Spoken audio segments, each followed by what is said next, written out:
Warga Dusun Talok, Desa Pojok, Kecamatan Garum, Kabupaten Blitar, Jawa Timur menemukan jasad seorang wanita yang diduga korban pembunuhan pada Senin, tanggal 6 November tahun 2023. Setelah dilakukan penyelidikan, terungkap wanita bernama Sri Juwana dibunuh suaminya sendiri yang berinisial STS.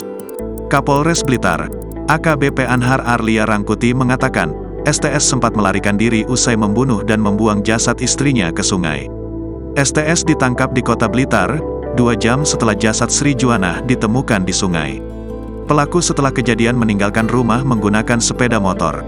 Pelaku kami tangkap di wilayah kota Blitar, ungkapnya, Rabu, tanggal 8 November tahun 2023, dikutip dari surya.co.id.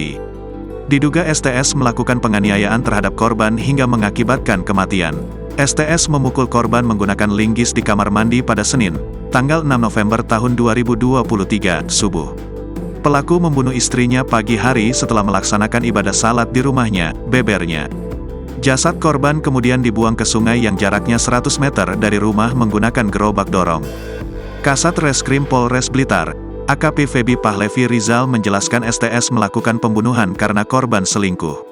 Motifnya asmara, pelaku menuduh korban berselingkuh. Pelaku cemburu buta dan melakukan pembunuhan, tuturnya. Petugas kepolisian masih mendalami motif pembunuhan dengan memeriksa sejumlah saksi. Kami juga minta keterangan kepada tetangga dan keluarga korban untuk mendalami motif kasus tersebut, lanjutnya. Sebelum terjadi penganiayaan yang mengakibatkan kematian, pelaku dan korban sempat terlibat perselisihan. Akibat perbuatannya, STS dapat dijerat pasal 338 KUHP dengan ancaman hukuman 15 tahun penjara. Download Tribun X sekarang, menghadirkan lokal menjadi Indonesia.